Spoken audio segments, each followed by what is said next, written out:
It's day 5 of our master series और आज हम बात करने वाले हैं रोमांटिक एज की, जिसमें हम देखेंगे रोमांटिक पोइट्स, वर्ड्सवर्थ और बहुत सारी चीज़ें। तो जैसे पेपर 1 में हमने कम्युनिकेशन कंप्लीट कर लिया है और आपको बता दूं टीचिंग एप्टीट्यूड भी कंप्लीट कर लिया है। तो in case you are missing it, go and check it out. आपको पेपर 1 की भी तैयारी साथ साथ में करने को मिल रही है। बहुत अच्छा मौका है। 50 दिन में आपका रिवीजन भी है, PYQs भी हैं, मैराथन भी हैं, मतलब PYQ मैराथन्स भी हैं और सारा सिलेबस भी है 50 दिन में मास्टर सीरीज़ में। ठीक है, तो आपको ये कंटिन्यू रखना है, कंसिस्टेंसी रखना है और सब कुछ फ्री है। ठीक, बिना किसी देरी के अगर हम बात करें तो हम जानते हैं कि कल हमने पढ़ा था नियो क्लासिकल एज, है ना। डे 4 में हमने नियो क्लासिकल एज पढ़ा था, जो हमने कंप्लीट लेक्चर किया है। और ख़ास बात यह है कि 1 घंटे में पूरा आपका नियो क्लासिकल एज कंप्लीट करा दिया। एलिजाबेथन एज हमने कर लिया। जो बच्चे बिल्कुल नए हैं, जिनको नहीं आइडिया है, उनको एक बार मैं ये वाली टेबल रोज़ दिखाती हूँ और हो सकता है आधे बच्चों को याद हो गई होगी, है ना। तो जैसे जिनको टाइमलाइन का अंदाज़ा नहीं है उनको एक बार अंदाज़ा दिलवा देती हूँ कि हमारा जो जैसे ओल्ड इंग्लिश वाला विवोल्फ वाला टाइम पीरियड चल रहा था, जब हमें मैन्युस्क्रिप्ट्स मिल रही थी, चीज़ें मिल रही थी, है ना। उसके बाद हमारा मिडिल इंग्लिश आया, जिसमें हमने देखा कैंटरबरी टेल्स, चौसर, फिर एलिजाबेथन एज देखा हमने, है ना, जो गोल्डन एज था, गोल्डन टाइम पीरियड था, है ना, जहाँ पे लोग सेलिब्रेट कर रहे थे लाइफ को। फिर नियो क्लासिकल आया, जहाँ बहुत ज़्यादा रीज़न आ गया, क्योंकि क्या हुआ, रेस्टोरेशन और एनलाइटमेंट के चलते हुए रीज़न आ गया। लोग एक रूल बाउंड तरीके में लिखने लगे, सटायरिकल यूज़ करने लगे, सटायर यूज़ करने लगे, है ना। तो नियो क्लासिकल के बाद क्या है, रोमांटिक। हाँ जी, जहाँ पे लोग फील करने लगे, नेचर से हील होने लगे। तो वही रोमांटिक एज पढ़ने के लिए आज हम शुरुआत करते हैं कि रोमांटिसिज्म आया कैसे, है ना। हिस्टोरिकल और इंटेलेक्चुअल कॉन्टेक्स्ट देखते हैं। तो romanticism was a reaction, not a random moment. वो एक रिएक्शन था, कोई ऐसा रैंडम मोमेंट। देखो, आपको भी मालूम है कि अचानक से कोई चीज़ एक दिन में नहीं हो जाती है ना। बहुत सारे चेंजेस जो आते हैं वो किसी न किसी सिस्टम से परेशान होके धीमे धीमे चेंज होने शुरू होते हैं, रिएक्शन आने शुरू होते हैं, जिससे चेंजेस बनते हैं। ठीक, तो रोमांटिसिज्म एक रिएक्शन था, ना कि एक रैंडम मोमेंट। हाँ जी, आज का शगुन हो गया। चलिए शुरू करते हैं। रोमांटिसिज्म एक रिएक्शन था, ना कि एक random movement. It arose in direct opposition to neo classicism, rigid rules, enlightenment's cold rationalism and the industrial revolution, dehumanization of labor and nature। अब बात क्या आती है कि जैसे नियो क्लासिकल एज में हमने देखा कि बहुत ज़्यादा रीज़न बाउंड किया जा रहा था, है ना। एनलाइटमेंट का कोल्ड रेशनलिज्म चल रहा था, इंडस्ट्रियल रेवोल्यूशन के साथ डिह्यूमनाइजेशन ऑफ लेबर नेचर चल रहा था, है ना। वो सारी चीज़ों के चलते चलते क्या हो रहा था कि उसके अपोजिशन में आया romanticism. The French revolution shook political certainty. Poets responded by turning inward to emotion, imagination, and the individual. This is the core logic. When society becomes mechanical, art becomes organic. हुआ क्या कि लोग इतना ज़्यादा rule bound हो गए थे neo classical period में कि आप इतना ही ऐसे ही लिखेंगे, यही करेंगे। वो अपने क्लासिकल थिंकर्स की आइडियोलॉजी फॉलो कर रहे थे, है ना। तो उससे हुआ क्या कि पोइट्स वापस आ गए इमोशन की तरफ। जो एरिस्टोटल का सॉरी जो वो क्लासिकल राइटर्स का कॉन्सेप्ट पे चल रहे थे, है ना, इमोशन को थोड़ा सा साइड करके, तो वो रोमांटिसिज्म में हमारा वापस आ गया। जैसे कि हमने मेटाफिजिकल पोइट्स देखे थे नियो क्लासिकल से पहले, तो हम देख रहे थे कि एलिजाबेथन एज और नियो क्लासिकल के बीच में कौन आया, मेटाफिजिकल पोइट्स, जो बहुत ज़्यादा इमोशन फील कर रहे थे और उस तरह से लिख रहे थे, मेटाफिजिकल कॉन्सीट का यूज़ करके, विट का यूज़ करके, ड्रामेटिक डायरेक्टनेस का यूज़ करके। तो हुआ गया कि रोमांटिसिज्म में आने में हमने ये देखा कि जब सोसाइटी मैकेनिकल होने लगती है तो आर्ट ही एक ऐसी चीज़ है जो ऑर्गेनिक होती। Art becomes organic, art organic बन जाती। ठीक, पीरियड, इसका टाइम पीरियड अगर हम बात करें तो ये 1785 टू 1830 है रहा है ब्रिटिश रोमांटिक पीरियड, जो आप याद रखेंगे। 1798 में वाटर से डियर माना जाता है। माना जाता है क्या 1798 में what is a dear by Wordsworth and Coleridge publish lyrical ballads first edition. This is the foundational text of British romanticism. British romanticism का जो पहला फाउंडेशनल टेक्स्ट माना गया है वो लिरिकल बैलेट को माना जाता है, जिसको किसने पब्लिश किया है? Wordsworth and Coleridge. आगे हम सब कुछ पढ़ेंगे, लेकिन उससे पहले आपको ये याद रखना है कि रोमांटिक्स जो है, रोमांटिसिज्म जो है वो दो जनरेशन में है। एक जिसमें ब्लेक हैं, वर्ड्सवर्थ हैं, कॉलरिज है, मतलब ओल्डर पोइट्स हैं जो ज़्यादा फिलोसफिकल थे, और सेकंड जनरेशन में हमारे पास बायरन हैं, शेली हैं, कीट्स हैं, जो यंगर हैं, मोर रेडिकल हैं और डाइड अर्ली। ठीक, 6 मेजर कैरेक्टरिस्टिक्स जो आपको याद ही रखनी है रोमांटिसिज्म की, जैसे कि हम हर एक एज की उसकी कैरेक्टरिस्टिक्स याद रख रहे हैं, उससे होगा क्या? अब आप कहोगे इन इसको याद करें क्या फ़ायदा, इससे क्या होगा? इससे ये फ़ायदा होगा कि जब आपको PYQs मिलेंगे तो आप PYQs आसानी से कर पाएंगे, एलिमिनेट कर पाएंगे, क्योंकि हर पीरियड की आपको कैरेक्टरिस्टिक मालूम होगी, उसके राइटर्स मालूम होंगे, तो आपने अगर कोई टेक्स्ट नहीं भी पढ़ा है तब भी आप अंदाज़ा लगा पाएंगे, है ना।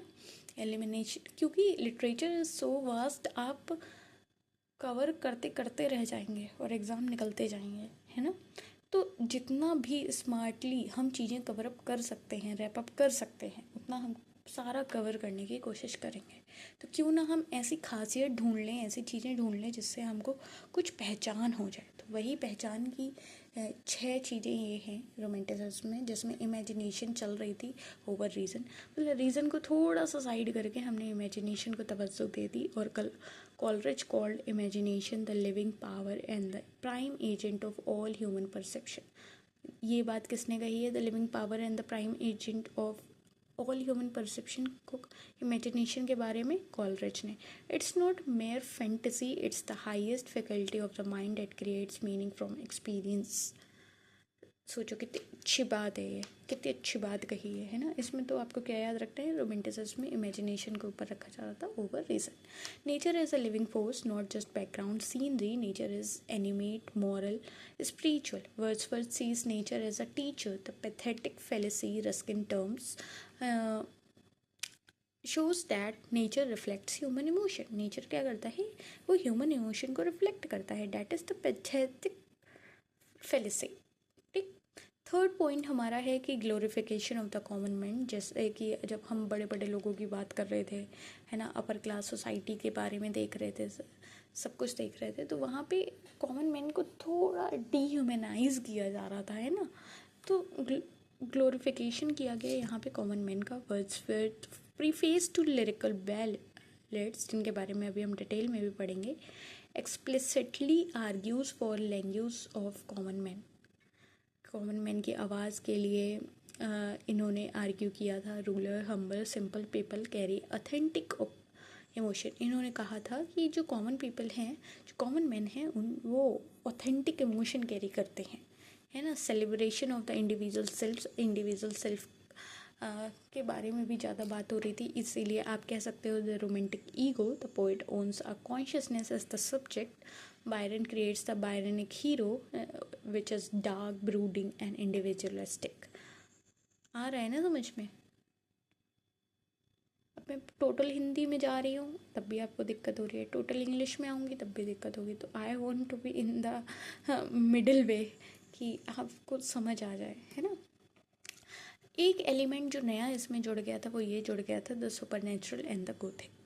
Super natural and the Gothic क्या है? कॉलरिज का जो राइम ऑफ एंशिएंट मैरिनर है या कुबला खान, इसमें क्या हो रहा है? Mystical dream like Gothic characters introduce हो रहे हैं। गॉथिक का मतलब समझ रहे हो ना, थोड़ा सुपर नेचुरल, थोड़ा डरावना वैसा वाला। Medievalism and escape to the past की Keats odes look back to Greco Roman antiquity. Romanticism often escapes the modern industrial world by retreating to the past और एक्सोटिक।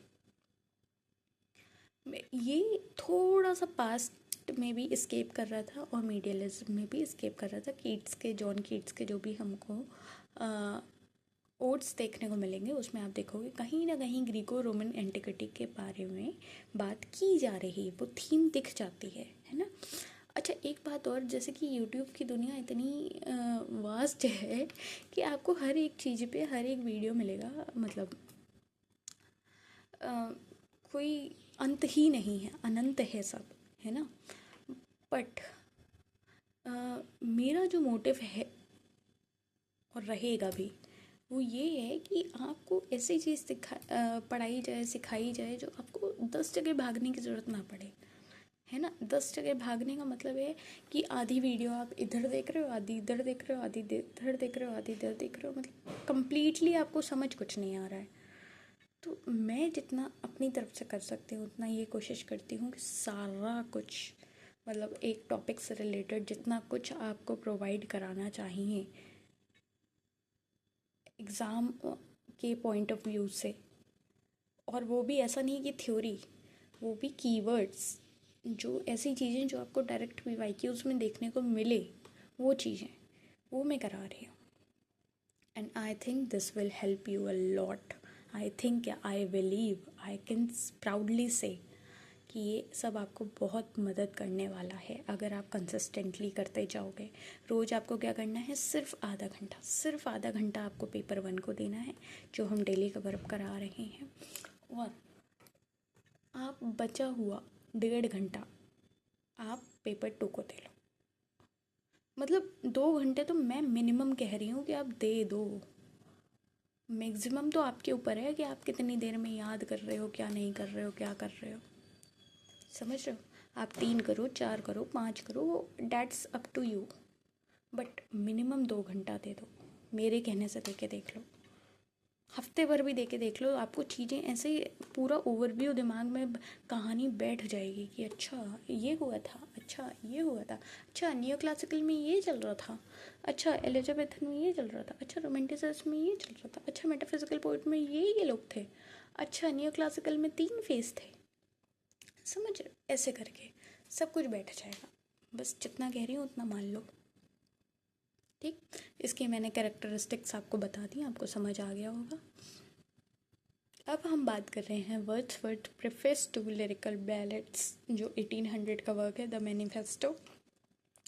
इसका जो आपको याद रखना है वो ये याद रखना है कि the 1800 preface is the most important critical document of British romanticism.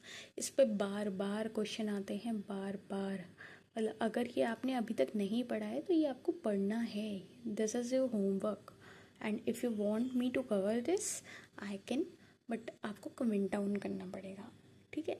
ऐसे नहीं हो आपको हर चीज़ पर रोसी हुई मिल जाएगी, समझ रहे हो, ठीक है। तो प्रेफेस हमने देख लिया, प्रेफेस टू लिरिकल बैलेट्स, ये चीज़। इसका की आर्ग्यूमेंट्स हम देख लेते हैं कि इसमें बात क्या हो रही है। तो इसमें बात ये हो रही है कि वर्ड्सवर्थ का कहना था कि poetry is the spontaneous overflow of powerful feelings, not crafted, not artificial, it flows from emotion। Wordsworth का कहना था कि जो पोइट्री लिखी जाती है ना, जो कविता लिखी जाती है, वो एक स्पॉन्टेनियस, अपने आप गो इन द फ्लो वाला ओवरफ्लो है पावरफुल फीलिंग्स का। वो क्राफ्ट नहीं की जा सकती, वो आर्टिफिशियल नहीं है, वो इमोशन से निकलती है।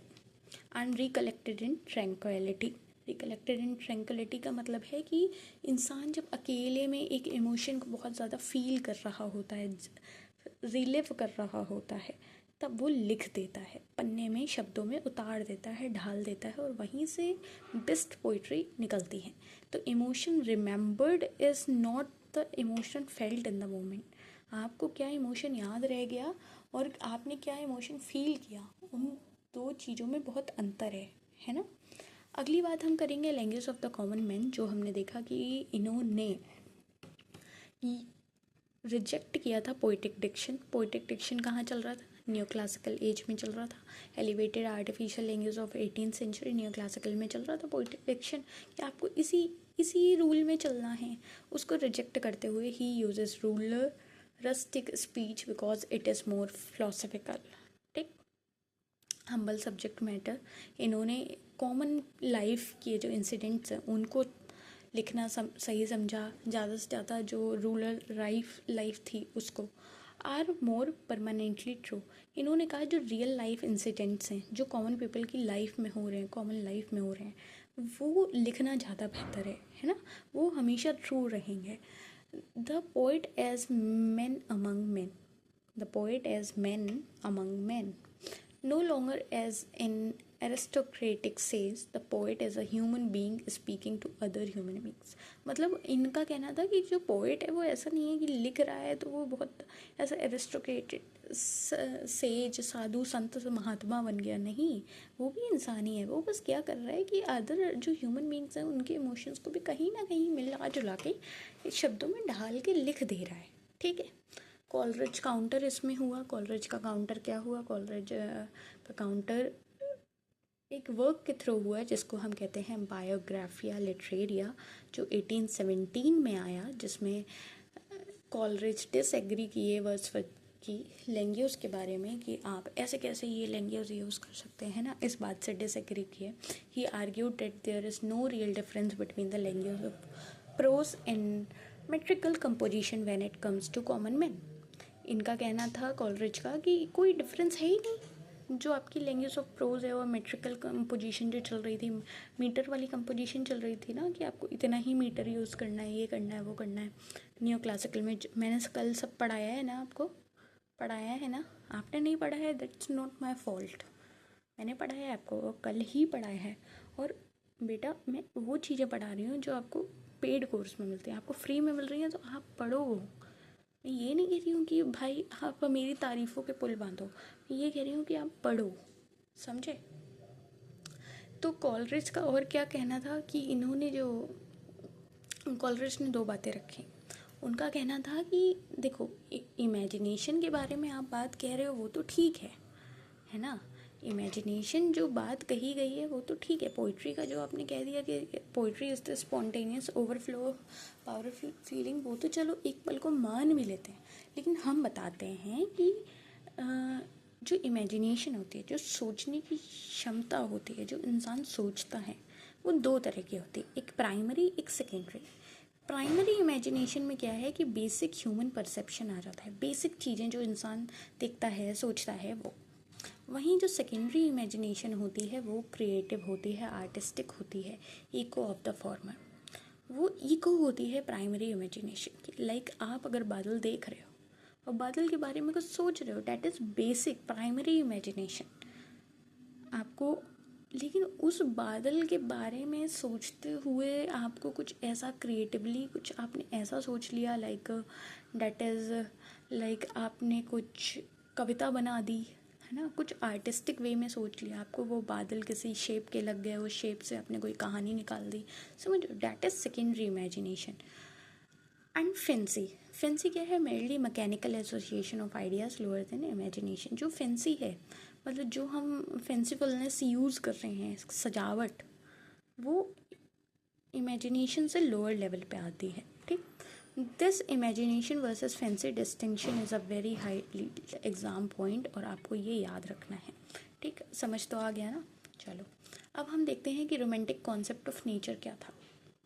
नेचर का कॉन्सेप्ट ऐसा था कि वर्ड्सवर्थ का जो नेचर, उनको जो नेचर रोमांटिसिज्म में हम जो नेचर देख रहे थे कि नेचर हील करता है, नेचर ये नेचर वो पढ़ रहे हैं हम, ठीक है।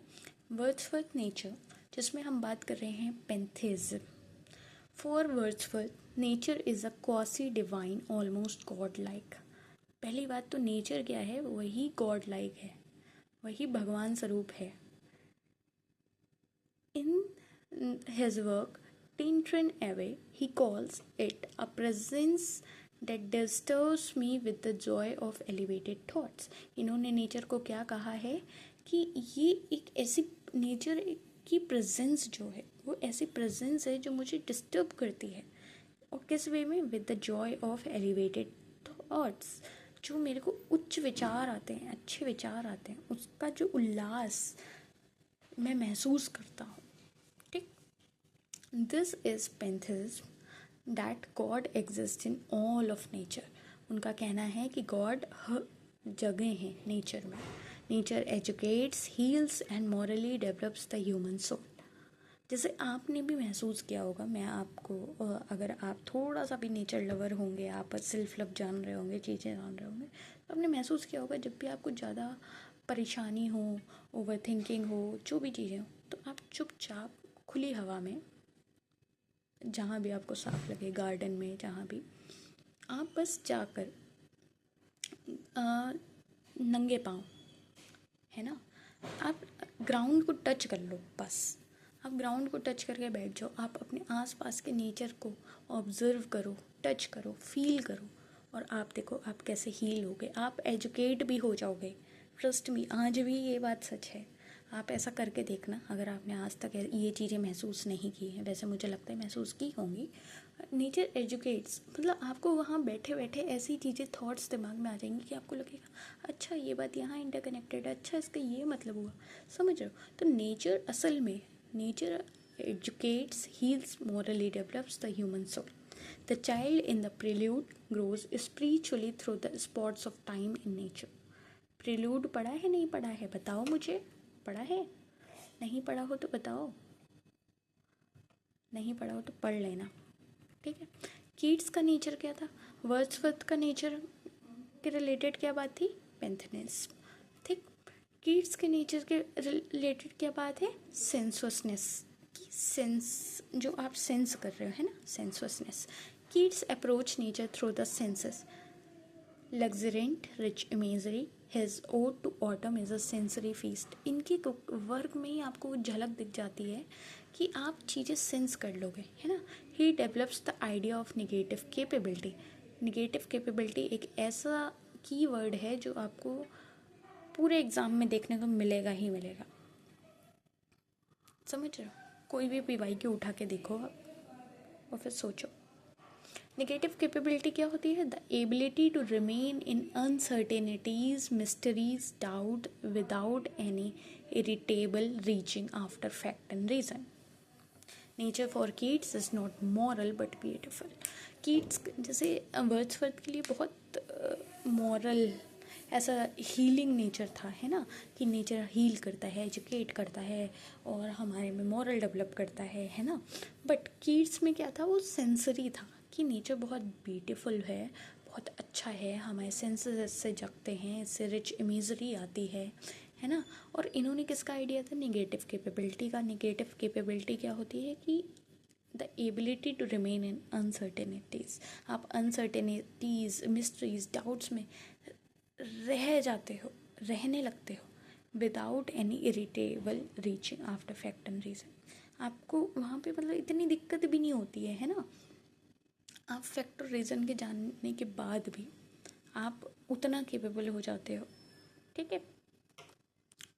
तीसरा आते हैं शैली नेचर, जो आपको पॉलिटिकल और रिवोल्यूशनरी देखने को मिलेगा। Shelley's nature is dynamic, political and revolutionary.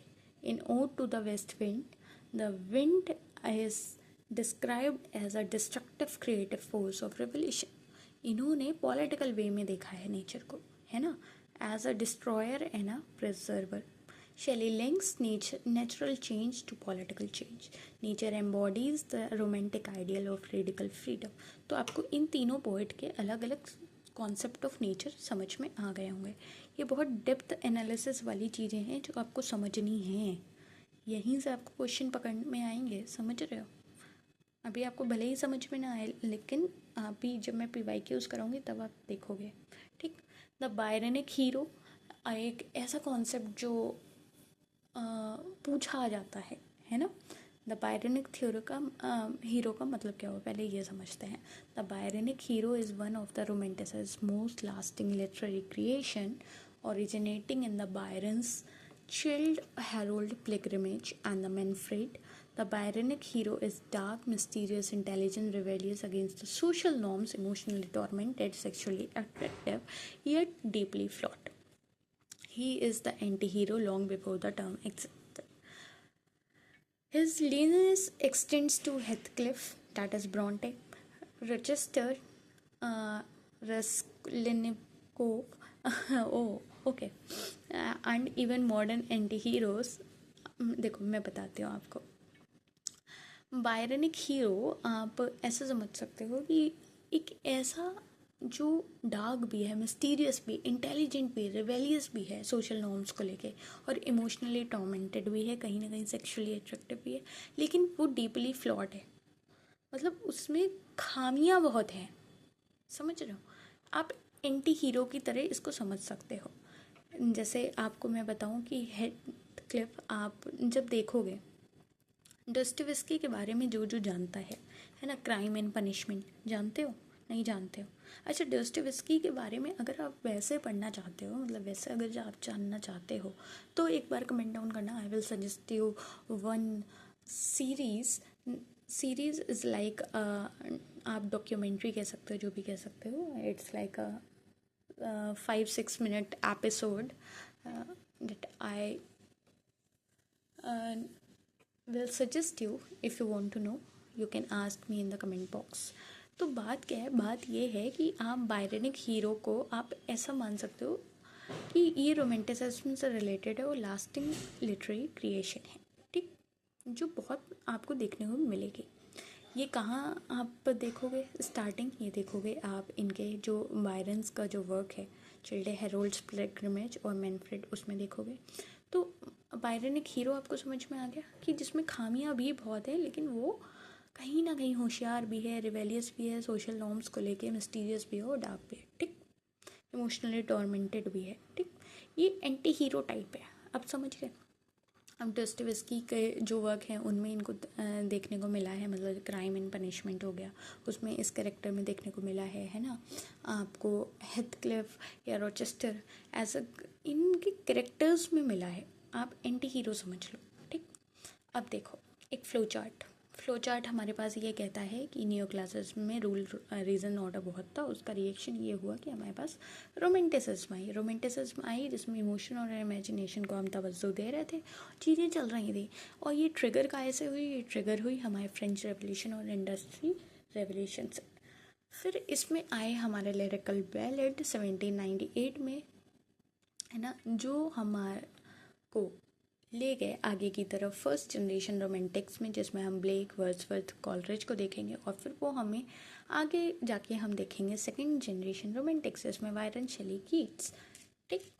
Wordsworth के पोइटिक प्रोसेस क्या था कि experience in nation, raw emotion को आप एक्सपीरियंस करें नेचर में, और जैसे जैसे टाइम जाएगा आपका रिकलेक्शन बढ़ता जाएगा, और ट्रैंक्विलिटी वाला इन्होंने जो स्टेटमेंट दिया था कि दिमाग जब शांत होगा तब आपका जो स्पॉन्टेनियस ओवरफ्लो होगा वहीं से पोइट्री मिलेगी, समझ रहे हो? रॉ इमोशन को आप समय जाते जाते, मतलब समय के बीतते हुए जैसे जैसे रिकलेक्ट करना शुरू करेंगे, और जब शांत बैठ के जब उसके बारे में सोचेंगे, समझेंगे, दिमाग शांत होगा, तब जो स्पॉन्टेनियस ओवरफ्लो होगा वहीं से पोइट्री मिलेगी, ठीक। आ गया समझ में? अब हाई यील्ड पॉइंट्स है हमारे पास, जैसे कि लिरिकल बैलेट्स, हमने समझ लिया कि ये एक जॉइंट वर्क है वर्ड्सवर्थ और कॉलरिज का, जिसमें वर्ड्सवर्थ ने लिखा है ऑर्डिनरी लाइफ के बारे में और कॉलरिज ने लिखा है सुपरनेचुरल के बारे में, ठीक।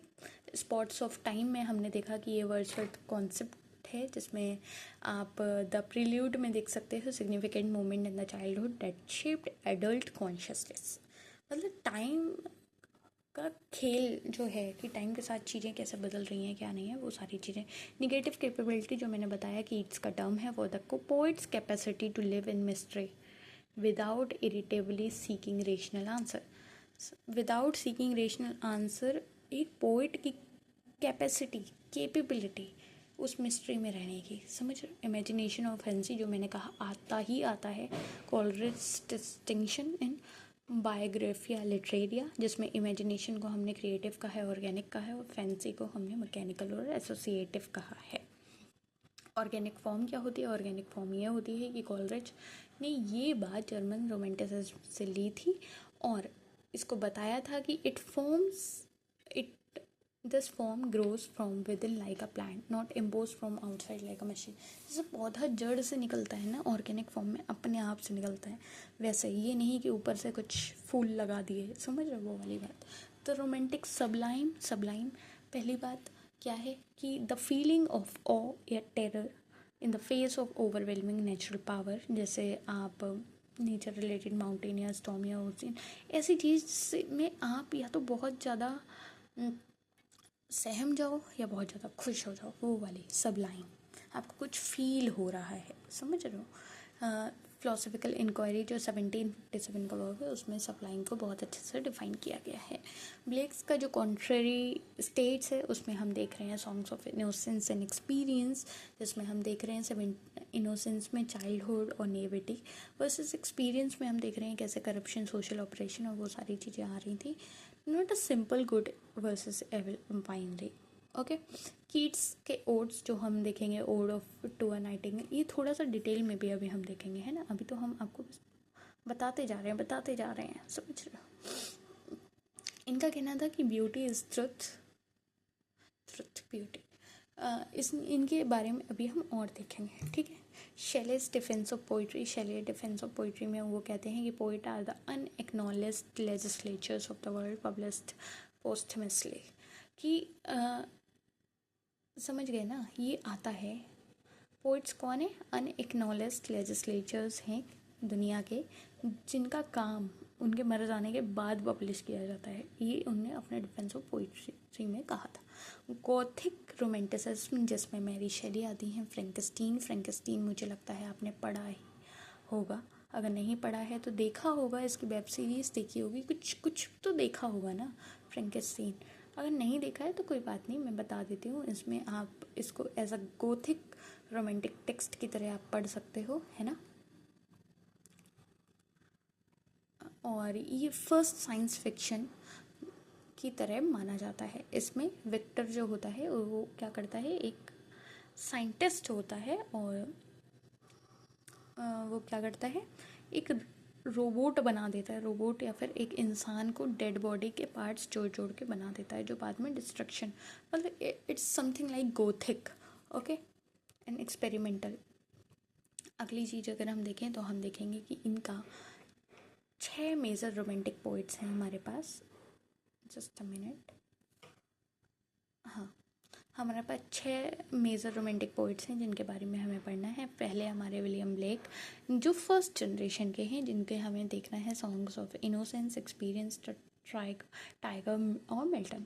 ये ऐसी चीज़ें हैं, कीवर्ड्स जो लिखे हुए हैं। एक तो मैं आपको इतने कम राइटर्स पढ़ा रही हूँ, मेन पढ़ा रही हूँ, है ना।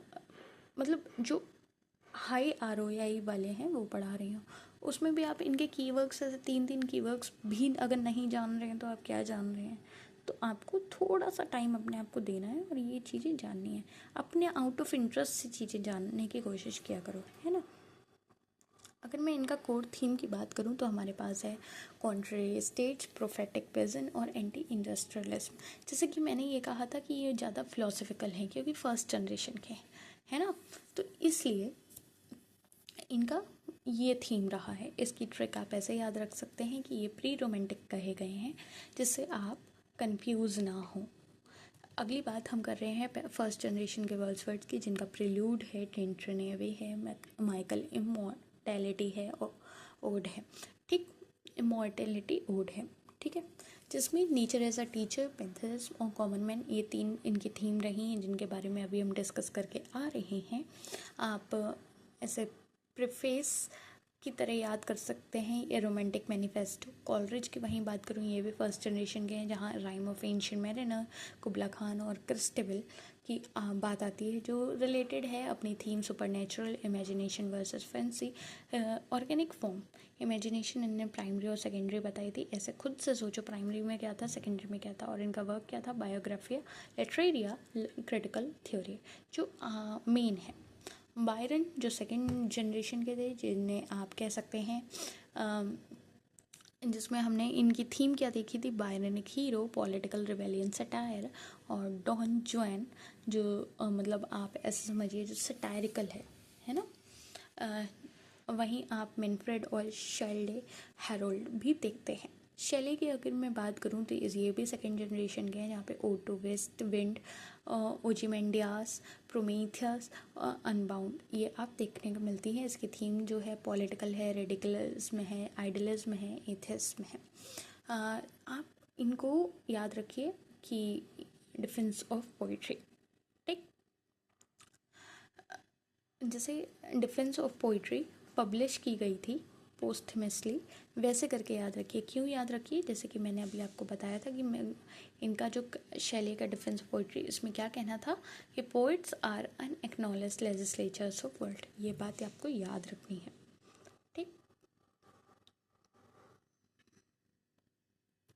कभी कभी कुछ कुछ चीज़ें मिक्स हो जाती हैं, बट आई ट्राई कि मैं तुरंत की तुरंत क्लियर कर दूँ, है ना। किड्स, क्योंकि बात ये है कि मैं इसको हाँ, फिर वही बात ये है कि मैं इसको एडिट भी नहीं करूँगी, क्योंकि मैं दोबारा इसको क्रॉस चेक करूँ, बीच से पार्ट्स हटाऊँ कुछ। मैं ऐसे ही रॉ वीडियो जो अभी रिकॉर्ड कर रही हूँ बस ऐसे तुरंत अपलोड कर देती हूँ, है ना। और तभी शायद इतना मैं हल्ला नहीं काट पाती हूँ कि मैं आपको रिमाइंडर लगा दूँ या फिर अनाउंसमेंट अलग से करूँ या फिर अलग से चीज़ें ऐसे आपका पूरा माहौल बनाऊँ कि बहुत बड़ा आ रहा है, कुछ बड़ा आ रहा है, ये ज्वाइन करिए, वो ज्वाइन करिए। इट्स लाइक कि एक अनाउंसमेंट डाल दिया कि इट्स फॉर सीरियस स्टूडेंट्स, और सीरियस स्टूडेंट्स अपने आप आ जाएंगे। मुझे मालूम है अपने आप ऐसा नहीं आ जाएंगे, बट हम पे भी थोड़ी समय की कमी रहती है, तो हम अपनी तरफ से इतना कर सकते हैं। We will try the best, we try the best, okay. हमने शैली देख ली है, कीट्स देख लिए, कीट्स नहीं देखे हैं। कीट्स जो सेकेंड जनरेशन में हमें इनके ओट्स, लेवल, डेम, लेमिया, एंडेमियन, जिनमें हमने ये कॉन्सेप्ट पढ़ा था नेगेटिव कैपेबिलिटी का, ब्यूटी ट्रुथ का और हेलेनिज्म का। इनका आप याद रखिए, ब्यूटी इज ट्रुथ वाला पार्ट, ठीक है। और जैसे कि न्यू क्लासेस में भी मैंने आपको कल बताया था कि जो भी ऐसे कुछ राइटर्स हैं जिनके कोट बहुत ज़्यादा आते हैं, तो उनको हम क्या करेंगे, सेपरेटली कवर करेंगे एक बोनस लेक्चर में, और कवर करने के साथ साथ चीज़ें करते जाएंगे, ठीक है। वो बोनस लेक्चर में कर लेंगे, सारे कोट्स आपको बता देंगे, ठीक। अब बात क्या है, इनका अंतर क्या है, अंतर जानते हैं। नियो क्लासेस और रोमेंटिसिज्म में क्या अंतर हुआ? नियो क्लासेस में हम रीज़न और इंटेलेक्ट के पास पहुंच जा रहे थे, वहीं रोमेंटिसिज्म में हम इमेजिनेशन और इमोशन पे रुक गए। बैकग्राउंड अगर हम जाने तो नियो क्लासेस में बहुत ऐसे बैकग्राउंड टेम्ड वाला रहा है ना, बंधा बंधा सा रहा है, और वहीं रोमेंटिसिज्म में लिविंग स्पिरिचुअल फोर्स, लैंग्वेज इसकी एलिवेटेड पोइटिक डिक्शन जो रूल वाले चल रही थी रिजिड फॉर्म में, हीरोइक कपलेट में, और सब्जेक्ट यहाँ पे पब्लिक, सोशल, क्लासिकल रह रहे थे। और वहीं रोमेंटिसिज्म में क्या हुआ कि लैंग्वेज कॉमन मैन की आ गई, जो बहुत ज़्यादा ऑर्गेनिक फ्लेक्सिबल फॉर्म में आके सब्जेक्ट रखती है इंडिविजुअल, पर्सनल और मीडिएबल। की टेक्स्ट की अगर मैं बात करूँ तो नियो क्लासेस में हमारे पास है पोप का रेप ऑफ द लॉक और ड्रैगन के वर्क्स, और रोमेंटिसिज्म में हमारे पास है लिरिकल बैलेट्स और ओड्स। मॉडल्स में अगर मैं बात करूँ तो हम मान सकते हैं कि ये रोल मॉडल मान रहे थे क्लासिकल ग्रीक और रोमन को, और यही मीडिएवल फोक ओरिएंटल को मानते हुए चल रहे थे। क्रिटिकल टर्म्स कुछ हैं रोमेंटिसिज्म की जो आपको याद रखनी है। नेगेटिव कैपेबिलिटी जो मैंने आपको बताया, capacity to live in uncertainty without irritably seeking fact. Organic form मैंने आपको बताया, जो अपने आप से that grows from within, not impose from the outside, okay. कि जो आपको ऑर्गेनिक फॉर्म में जो इमोशन आपको अंदर से निकल के ऑर्गेनिक फॉर्म में आके जो आप शब्दों में ढाल दे रहे हैं, ज़रूरी नहीं है उसकी आपकी जो लैंग्वेज हो वो एलिवेटेड फॉर्म में हो, बहुत अच्छी हो, वो सिंपल भी हो सकती है, बट आपका वो इमोशन ऑथेंटिक होना चाहिए, है ना। सबलाइम की हमने बात की थी, एक ओवरवेलमिंग फीलिंग जो आती है बिफोर द नेचुरल ग्रैंडियर, ऑ की भी हो सकती है, टेरर की भी, है ना। पैथेटिक फेलेसी जो हमने बताया था, attributing human emotion to nature. Spontaneous overflow अभी मैंने समझाया, poetry arising from powerful recollected emotion जिनका लेना देना था वर्ड्स से, है ना। स्पॉट्स ऑफ टाइम मैंने बताया कि चाइल्डहुड मेमोरी जो नरिश करती हैं एडल्ट इमेजिनेशन में। अच्छा, बच्चा जैसे जो बच्चा बचपन में बहुत पिटा होगा, उसके एडल्टहुड इमेजिनेशन में वो क्या इमेजिन करेगा, एक बच्चा जो बहुत लाड़ प्यार से रहा हो, नहीं। तो चाइल्डहुड मेमोरीज क्या करती हैं, नरिश करती हैं एडल्ट इमेजिनेशन को। फैंसी वर्सेस इमेजिनेशन मैंने आपको बताया, जिसका डिफरेंस बहुत आता है, और ये MCQ टाइप में जब आता है, मतलब ऐसे डिटेल में आता है लंबी लंबी लैंग्वेज में, तो वहाँ आपको कीवर्ड ही पकड़ना है कि fancy is related to mechanical और imagination is related to creative और लिविंग, ठीक। किससे रिलेटेड है, बायोग्राफी या लिटरेरिया। ब्रॉनिक हीरो मैंने आपको बताया, क्या बताया, जो डार्क है, रिवेलियस है, इंडिविजुअलिस्टिक एंटी हीरो फिगर है। कहाँ से आए हैं? बायरन्स वर्क से आए हैं। ठीक, अब हमारे पास कुछ PYQs हैं जो आपको करने हैं। ठीक है, इसके आंसर आपको कमेंट डाउन करने हैं। अभी हमारा लेक्चर कंप्लीट नहीं हुआ है, अभी हमको कुछ चीज़ें और पढ़नी हैं, समझ रहे हो? तो जाने की कोशिश मत करो। इसमें आप क्या करोगे कि इसमें आप ऐसे पार्ट वाइज कर डाल लोगे, पार्ट 1 और उसके आंसर्स करोगे, फिर पार्ट 2 में जो हम आपको क्वेश्चंस देंगे उसके आंसर करोगे। ठीक है, पार्ट 1 पार्ट 2 करके आपको आंसर कमेंट बॉक्स में लिखने हैं। चलो, पहला question, which publication is considered the formal beginning of the British romantic movement?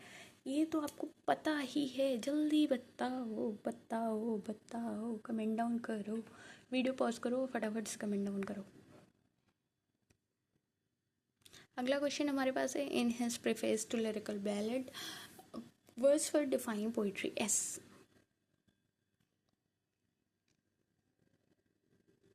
सामने सामने आंसर दिख रहे हैं, इतना सोचो मत, फटाफट ABCD ऐसे नंबर डालो 1 2 3 4 5 6 7 8 और पूरा पूरा लिखने की जरूरत नहीं है, ABCD डाल दो। ठीक है, चलो। Third, Coleridge concept of negative capability refers to, it's like कि आपका रिवीजन डोज है, समझ रहे हो?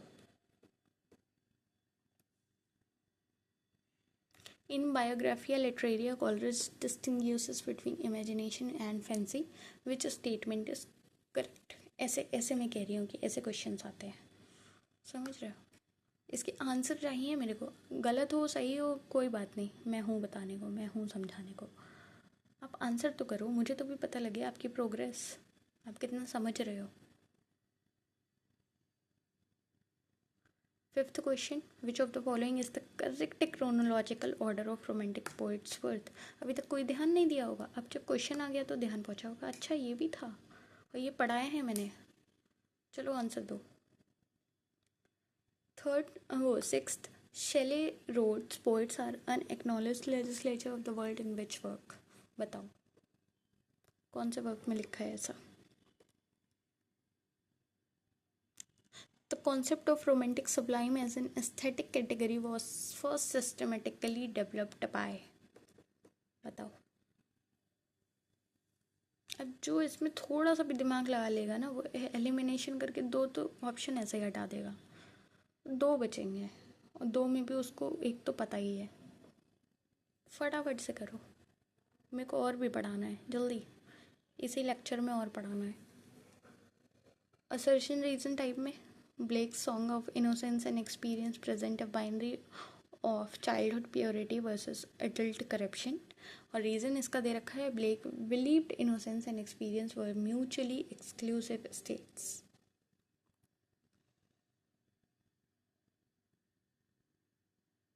आंसर चाहिए मेरे को, ठीक है, समझ रहे हो? तो आज हमने क्या क्या किया, आज हमने रोमांटिक एज पूरा देख लिया। रोमांटिक एज मतलब पूरा नहीं देखा, जो मेन बेसिक पार्ट है उतना देखा कि कब से कब तक चेंज हुई, कैसे चेंज हुई। फ्रेंच रेवोल्यूशन और इंडस्ट्रियल रेवोल्यूशन दो चीज़ें ज़्यादा मेन इम्पॉर्टेंट फैक्टर रहे हैं जो आपको याद रखने हैं। रोमांटिसिज्म इमर्ज कैसे किया मैंने आपको बताया, French revolution, industrial revolution, reaction to new classicism, German idealism and Kant. ठीक, फ्रेंच रेवोल्यूशन से कैसे inspired themes of liberty, fraternity, individual rights, जो अर्ली रोमांटिक्स थे वो एंथुसियास्टिक सपोर्टर्स रहे। वहीं इंडस्ट्रियल रेवोल्यूशन में क्या हुआ, अर्बनाइजेशन हुआ, फैक्ट्री लाइफ बढ़ी, तो लोग जो पोइट्स थे वो रोमांटिसाइज करने लगे रूरल लाइफ को, नेचर एज अ हीलर देखने लगे।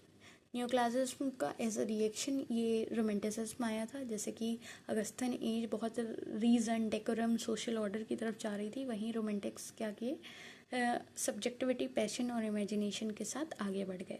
जर्मन आइडियलिज्म और कैंट, अगर मैं फिलोसफिकल बैकड्रॉप देखूं तो सबलाइम वाला एक कॉन्सेप्ट आता है और एक ट्रांसेंडेंटल आय का आता है, द आइडिया शेप्स रियलिटी। ठीक, 6 पिलर्स हैं कोर पिलर्स हैं रोमांटिक लिटरेचर के, जो मैंने आपको बताया, नेचर एज सेक्रेड। मुझे मालूम है कुछ बच्चों को लग रहा होगा कि ये वाली तो थी नहीं, ये वाली स्लाइड्स तो हम देख ही नहीं रहे थे। तो बेटा मुझे मालूम है ये वाली स्लाइड्स नहीं देख रहे थे, मैं आपसे कह रही थी ना मुझे और पढ़ाना है पार्ट 2, तो ये वही है, बस इसका थोड़ा सा चेंज है। ठीक, जो ऐसे एक्स्ट्रा पॉइंट्स है वो मैं आपको बताती जा रही हूँ। नेचर एज सीक्रेट देखा हमने, इमेजिनेशन ओवर रीज़न देखा, इंडिविजुअलिज्म देखा, ये सारी चीज़ें अभी समझाई हैं। अगर आपको कुछ लग रहा है कि ये तो कुछ नया लिखा है, तो आप वो खुद पढ़ लो, क्योंकि मुझे मालूम है मैं आपको पढ़ा चुकी हूँ। मैंने मीडियलिज्म और एक्सोटिज्म पढ़ाया, फ्रीडम रिवोल्यूशन पढ़ाया, इमोशन एंड मेलैंकोली पढ़ाया, है ना, कि रॉ इमोशन को हम ऑथेंटिक मान रहे थे। इतनी चीज़ें आ गई समझ में। हमने 2 जनरेशन्स देखी, पहली जनरेशन और सेकंड जनरेशन, जिसमें पहली जनरेशन में ब्लेक, बर्न्स, वर्ड्सवर्थ, कॉलरिज थे, और वहीं दूसरे में बायरन, शेली, कीट्स थे, है ना। इनकी टोन देखी हमने, टोन में अंतर देखा कि इनकी मीडिएटिव, फिलोसफिकल, कॉशियस, आइडलिज्म से रिलेटेड थे, और इनके पैशनेट, रिबेलियस और ट्रेजिक अर्जेंसी वाली थी। इनका नेचर देखा, पॉलिटिक्स देखी, की टेक्स्ट देखे, इतनी चीज़ें, लाइफ स्पेन देखा, सब कुछ देखा। उसके बाद हमने एक फ़्लो चार्ट भी देखा था, ये वाला फ़्लो चार्ट देखा था, आया याद, बस इसी में ऐड ऑन कर दी हैं चीज़ें, कोई नई चीज़ नहीं है। ठीक है, नई चीज़ मतलब आगे आने वाली है, आप तो बिल्कुल मतलब क्या बताइए साहब, भागने को घूमते हैं। न्यू क्लासिकल फेटिक देखा हमने कि कैसे लोग थक गए थे रीज़न रूल सोसाइटी में चलते चलते, और फ्रेंच और इंडस्ट्रियल रेवोल्यूशन ने इस बात को और ट्रिगर कर दिया, और रोमांटिसिज्म आ गया, जिसमें नेचर को वर्शिप किया जाने लगा, इमेजिनेशन को सुप्रीमेसी दी जाने लगी, और सब्जेक्टिविटी, इमोशन को तवज्जो देके फ्रीडम और इंडिविजुअलिज्म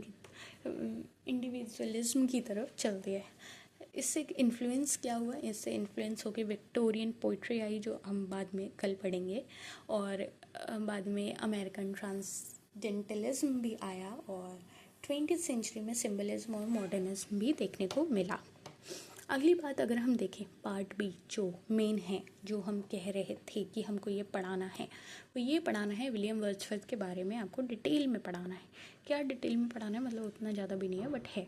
आओ पढ़ते हैं। लेक्चर थोड़ा सा लंबा होगा, तो आपको मालूम है आपको क्या करना है, भले ही आप 2 पार्ट में देखें, बट आप देखेंगे पूरा, और एक ही दिन में देखेंगे, और ऐसे देखेंगे अपनी लिमिट तक में, जितना आप याद कर पाएँ। ठीक, चलिए। विलियम वर्ड्सवर्थ, जो the poet of nature, 1770 to 1850, अगर मैं बात करूं तो इनको आप कह सकते हैं फाउंडिंग फादर ऑफ रोमांटिसिज्म। आ रहा है समझ में? अच्छा, मेरा हाइलाइटर कहाँ है? वो वाला तो हाइलाइटर में लगाती नहीं हूँ मैं, जो पूछ रही हूँ वो वाला कहाँ है? कलर हम दूसरा ले सकते हैं, बताओ बच्चों कौन सा कलर से पढ़ना पसंद करोगे? मेरे को तो येलो ही ज़्यादा ठीक लगता है, but in case you want me to take pink, I can. चलो पिंक लेके देखते हैं, ठीक है। चलो, इनके क्योंकि नेचर की बात हो रही है, नहीं नेचर की बात हो रही है, ग्रीन लेते हैं। पिंक कभी और लेंगे, पिंक वाले दिन चले गए, ठीक है।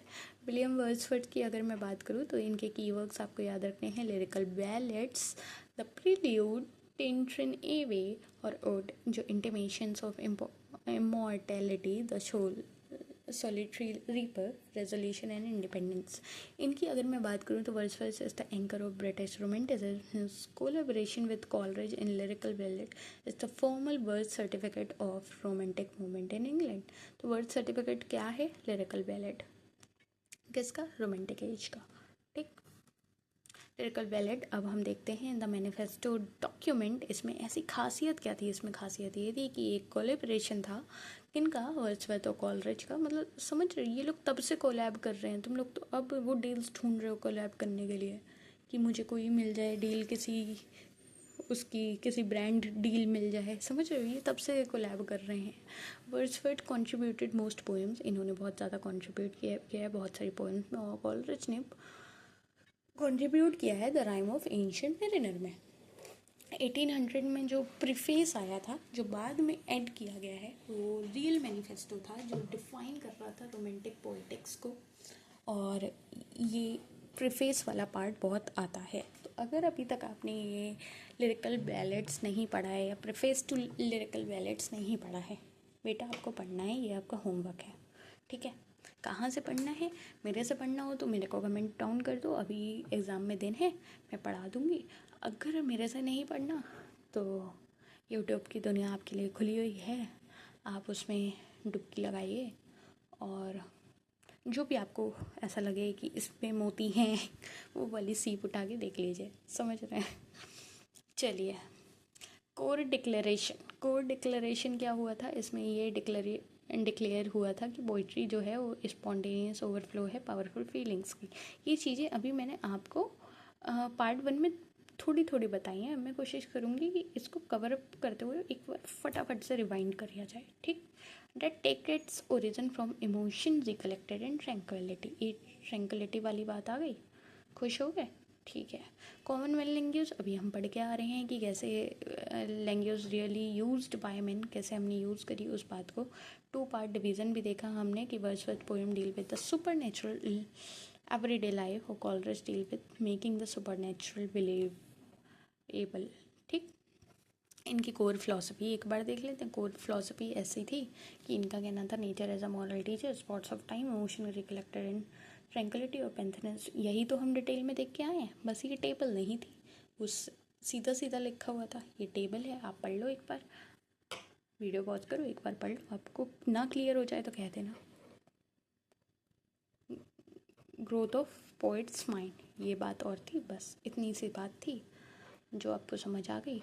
टिंट्रन एबी जो आता ही आता है, मोस्ट टेस्टेड टॉपिक है, ठीक है। ये कोई बात ऐसे ही हवा में नहीं कह दी जा रही है, टेस्टेड टॉपिक है, टेस्टेड है इसलिए कही जा रही है, ठीक है। इसका फुल टाइटल जो था, जो बहुत से बच्चों को नहीं पता होता है, वो ये था, lines written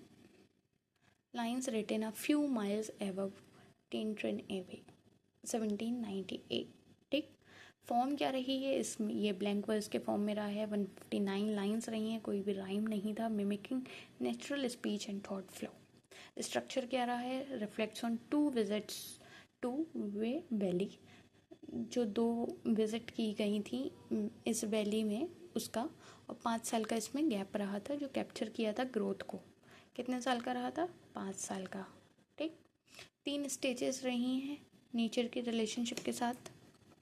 nature relationship 3 stages का रहा है। वाइल्ड बॉयहुड जॉय जो लेके गया है आपको aching longing and city to mature philosophical appreciation of nature as a moral force. ये जो आप पढ़ेंगे, अगर अभी तक नहीं पढ़ी है बेटा, मैं मान के चल रही हूँ आप पोस्ट ग्रेजुएशन के स्टूडेंट हैं, आपने ये पढ़ी है, समझ रहे हैं। नहीं पढ़ी है बताओ, पढ़ी है ना, चलो ठीक है। अच्छा चलो, पढ़िए नहीं पढ़िए बात की बात है, इतनी बात समझ लो कि हुआ क्या कि एक इंसान इस वैली में विज़िट करा है 2 बार 5 साल के गैप में। तो वो जब दूसरी बार आया है तो वो अपनी पुरानी विज़िट को, जो 5 साल में जितनी ग्रोथ हुई है वो उसको पूरा रिवाइंड कर रहा है, सोच रहा है, उसके बारे में सोच रहा है, ठीक है। तो वो क्या हो रहा है कि जो वो उसका लड़कपन था, वाइल्ड बॉयहुड जॉय था 5 साल पहले, वो कैसे बदल गया सिटी से दूर होके, और वो कितना मैच्योर फिलोसफिकल एप्रिसिएशन हो गया, और उसमें nature as a moral force उस चीज़ की बात की गई है। इमोशन है ना स्प्रेड, फेमस पेंथेस्टिक लाइन जिसमें है divine energy animating all things rolling through nature and human minds alike. ये मोशन और स्प्रेड दोनों की बात की गई है, मतलब इसमें नेचर को तवज्जो देते हुए उसका जो भी ग्रोथ हुई है उसको कैप्चर किया गया है ना। इसमें जो सिस्टर का रोल है Dorothy, in the final section Wordsworth addresses his sister, she becomes a surrogate for his earlier more innocent self. जो बहुत ही ज़्यादा पर्सनल बात उन्होंने ऐसे लिख दी थी, अगर आपको समझ आ रही हो तो। मेमोरी की थीम है कि nature stores itself in memory offering tranquil restoration urban even in urban exile. मतलब आप वर्ड्सवर्थ की चीज़ों में नेचर की थीम को ज़्यादा पाएंगे, इतना तो आप समझ रहे होंगे, है ना। चलो अब हम देख लेते हैं ओड इंटिमेशंस ऑफ इमॉर्टेलिटी। अब जिनको नहीं समझ आ रहा है उनको मैं एक बार आंखें खोल दूँ, क्योंकि कुछ बच्चे ऐसे हैं ना जो सो जाते हैं, तो उनको आंखें खोल के थोड़ा थोड़ा जगाना पड़ता है और बताना पड़ता है। क्या बताना पड़ता है कि जो हम विलियम वर्ड्सवर्थ के बारे में देख रहे थे, द पोएट ऑफ नेचर, उनके बारे में हमने लिरिकल बैलेट के बारे में जाना, टिंटन एवे के बारे में जाना, द प्रिल्यूड के बारे में जाना, और अब हम देख रहे हैं इंटीमेशंस ऑफ इमॉर्टैलिटी, जो जो इम्पॉर्टेंट हैं। आंखें खुली, याद आया कि हम क्या कर रहे हैं, तो हम ये कर रहे हैं ओड इंटीमेशंस ऑफ इमॉर्टैलिटी। इसका फ्रेमवर्क देख रहे हैं। इसका सोर्स कहाँ से है? Derived from Plato's theory of pre existence. Plato's की थ्योरी क्या कहती है प्री एग्जिस्टेंस की? The soul existed before birth in a realm of pure form. आ गया समझ में प्लेटो की थ्योरी? अच्छा, इससे भी ज़्यादा अगर फाउंडेशन चाहिए आपको, इससे भी ज़्यादा अगर आपको बेस चाहिए, आपको अगर लगता है और आप पे हफ्ता भर है, अगर एक हफ्ता अगर है, 1 week, if you have 1 week and you want foundation series की इससे भी ज़्यादा डीप में चीज़ें आपको जाननी है, तो आपके लिए कोई नई चीज़ नहीं आ रही है। आपको बता दें, पहले से चैनल पे प्लेलिस्ट पड़ी हुई है, जाओ देखो समझो, सारी इंटरकनेक्टिविटी समझो कि पूरा लिटरेचर कनेक्टेड कैसा है। अभी तुम क्रिटिसिज्म अलग पढ़ते हो, कल्चर स्टडीज़ अलग पढ़ते हो, इंडियन लिटरेचर अलग पढ़ते हो, और ये ब्रिटिश लिटरेचर अलग पढ़ते हो, सबको अलग अलग पढ़ते हो, आज तक कनेक्ट ही नहीं कर पाते हो। ऐसे कैसे काम चलेगा भाई? ऐसे कैसे काम चलेगा? ऐसे पेपर निकलेगा? समझ रहे हो? आपको क्या करना है? आपको ये करना है कि पूरी कनेक्टिविटी, पूरी टाइमलाइन को समझना है कि कैसे चीज़ें बदल रही हैं, कैसे क्रिटिसिज्म उसमें जुड़ रहा है, कैसे उसमें एनालिसिस जुड़ रही है, कैसे उसमें रिसर्च जुड़ रही है, कैसे उसमें आप जो टीचिंग वाला पार्ट देखते हो, है ना, लर्निंग वाला देखते हो, या फिर अगर मैं आपसे कहूँ कि आप लिंग्विस्टिक्स देखते हो, वो सारी चीज़ें कैसे आ रही हैं, तो वो इंटरकनेक्टिविटी सारा पूरा बेस हमने आपको समझाया हुआ है, और बहुत ज़्यादा दिन की नहीं है। इस उस प्लेलिस्ट को देखोगे जाके खुद कहोगे कि अरे हफ्ता भी बहुत है, मैं तो उससे पहले निपटा दूँगा। समझ रहे हो? निपटा देना। थोड़ा सा एग्रेशन लाओगे, चीज़ें हो जाएंगी। अग्रेशन सिर्फ काम को लेके, सिर्फ काम को लेके।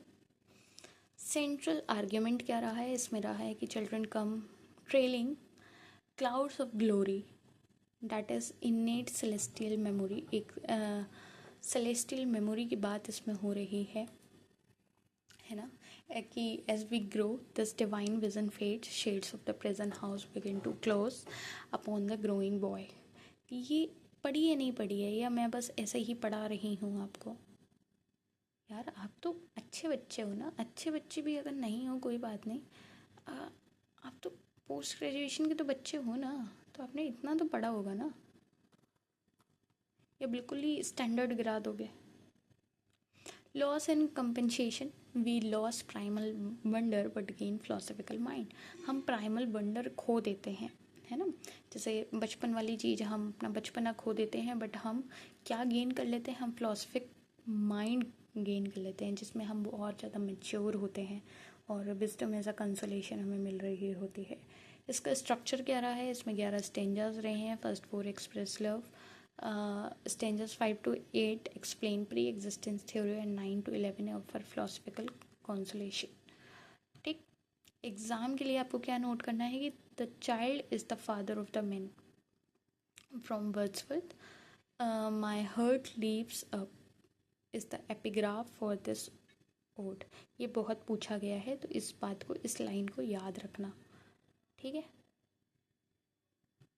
मुझे मालूम है आप याद रखोगे। द प्रिल्यूड, प्रिल्यूड अगर हम देखें तो ये वर्ड्सवर्थ की एपिक ऑटोबायोग्राफी है। कब लिखी गई है? 1798 to 1805 पहला वर्जन, जो एक्सपेंड किया गया है 14 किताबों में, 14 बुक्स पब्लिश्ड पोस्टमसली इन 1858। पब्लिश बाद में हुई है, लिख पहले दी गई है। लिख पहले क्यों दी गई है? क्योंकि ऑटोबायोग्राफी उन्होंने ही लिखी है। कैसी बातें कर रहे हो यार, आंखें खोलो, पानी पियो। सब टाइटल इसका क्या रहा है? सब टाइटल रहा है growth of a poet's mind, explicitly autobiographical epic poem in blank verse. ये ब्लैंक वर्स वाली चीज़ याद रखना। अच्छा मुझे बताओ, ब्लैंक वर्स से कौन सी की फिगर रिलेटेड है, मतलब उसके ऐसे इन्वेंशन से रिलेटेड? और किसने उसको ऊपर उठाया है, उसकी ग्रोथ किसने कराई है, कमेंट डाउन करो। पहले दिन पे ही मैंने पढ़ाया है, डे 1 में मैंने पढ़ाया है और डे 2 में भी मैंने पढ़ाया है, और आज डे 5 हुआ है, कोई ज़्यादा दिन नहीं हुए हैं।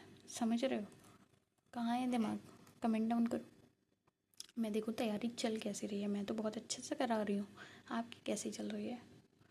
एड्रेस टू किसको एड्रेस की गई है? कॉलरेज को एड्रेस की गई है। अच्छा ये ना, ये बिल्कुल जिगरी यार वाली चीज़ रही है ना। कॉलरेज को एड्रेस की गई है। It was meant as a prelude to a large philosophical poem the recluse which Wordsworth never finished. उनका ऐसा सोचना था कि मैं ये जो लिख रहा हूँ इसका प्रील्यूड में डाल दूंगा, बट वैसा हुआ नहीं, तो अलग से ही रही है। स्पॉट्स ऑफ टाइम का कॉन्सेप्ट रहा है, जिसमें स्पेसिफिक एक्सपीरियंसेस जैसे boat stealing, bird snaring, ice skating, इन चीज़ों का जिक्र हुआ है, जिसने क्रिएट किया है renovating virtue in the mind. मतलब कुछ ऐसे ही चीज़ें होती हैं ना आपके दिमाग में, जो इससे आप जिन्हें आप स्पॉट, जैसे आप बचपन की कोई कहानी, बचपन की या कोई याद अगर आप याद कर लेते हो, तो आपका बिल्कुल दिमाग ऐसे खिल उठता है कि अरे वाह, वो भी क्या दिन थे, वो भी क्या चीज़ थी जो मुझे याद आई, है ना। तो वैसा वाला कॉन्सेप्ट जो है वो डिस्कस किया गया है बुक 1 एंड 2, जिसमें चाइल्डहुड एक्सपीरियंसेस बताए गए हैं और ये पूछा जाता है, और ये दिखाती है कि कैसे नेचर ने उन्हें सिखाया। उससे पहले कोई स्कूल, कोई कोचिंग, कोई किताब उन्हें कुछ सिखाती है, उससे पहले उन्हें नेचर ने क्या क्या सिखाया, वो उस बात के बारे में डिस्कस हुआ है। कुछ और मेजर रोमांटिक पोइट्स हैं जिनके बारे में आपको ये एज अ कार्ड्स दे देती हूँ मैं, जो आपको देखने हैं। एस.टी. कॉलरिज, जो बहुत पूछे जाते हैं। एस.टी. कॉलरिज, देखो हम सारा इम्पोर्टेंट ही लाए हैं, तो ऐसी कोई अलग बात नहीं है कि आपको ये छोड़ना है, ये रखना है, ये छोड़ना है, ये रखना है। मैं आपको 10 कराऊँ, उसमें कहूँ ये वाले 5 याद कर लेना, ये वाले मत करना। भाई मैं आपको 5 ही कराऊँगी, बट बिल्कुल ऐसे कराऊँगी पक्के जो आते ही आते हैं। समझ रहे हो? एस.टी. कॉलरिज, जिनका टाइम पीरियड है 1772 टू 1834, जिनको आप लेक पोइट की तरह या फिलोसोफर पोइट की तरह जान सकते हैं। इनके की वर्क्स कौन से हैं? The Rime of ancient mariner, कुबला Khan, क्रिस्टबल, Biographia Literaria. ये 4 नाम तो याद रखने ही हैं, मतलब सपने में भी कोई पूछे तो बता देना उसे। कोई आए अगर आपके सपने में और कहे कि आज ये आज वो, तो उसे ये नाम मत जरूर बता देना कि पता है एस.टी. कॉलरिज का ये वर्क है, ठीक है। विलिंग सस्पेंशन ऑफ डिसबिलीफ, ये इनकी आप कैरेक्टरिस्टिक मान सकते हो, जो भी मान सकते हो। कॉइन इन बायोग्राफिया लिटरेरिया, ये चीज़ इन्होंने बायोग्राफिया लिटरेरिया में बताई कि विलिंग सस्पेंशन ऑफ डिसबिलीफ, ये जो घूमा है ना, ये बता रहा है कि दोपहर का टाइम है।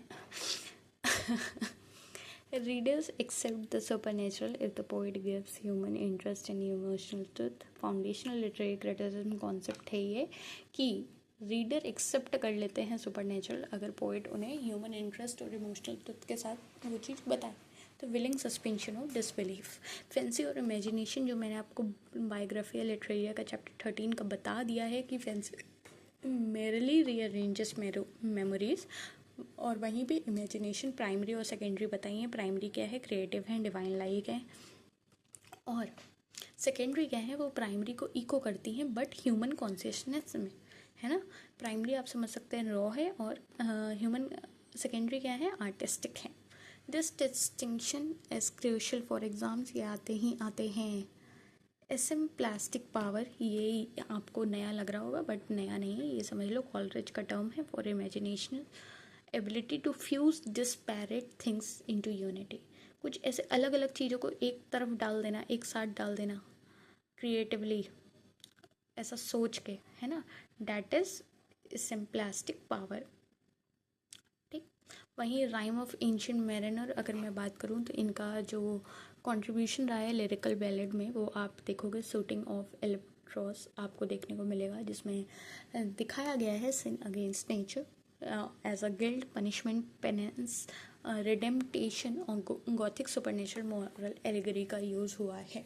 राइम ऑफ एंशिएंट मैरिनर भाई पढ़ लो अगर अभी तक नहीं पढ़ी है। कैसे कहूँ मैं, बताओ कैसे कहूँ, कैसे कहूँ, कैसे कहूँ, बताओ भाई। कुबला खान क्या है? Written in an opium dream, ये सुनिए आप, इसमें आपको मज़ा आएगा, है ना। मुझे मालूम था।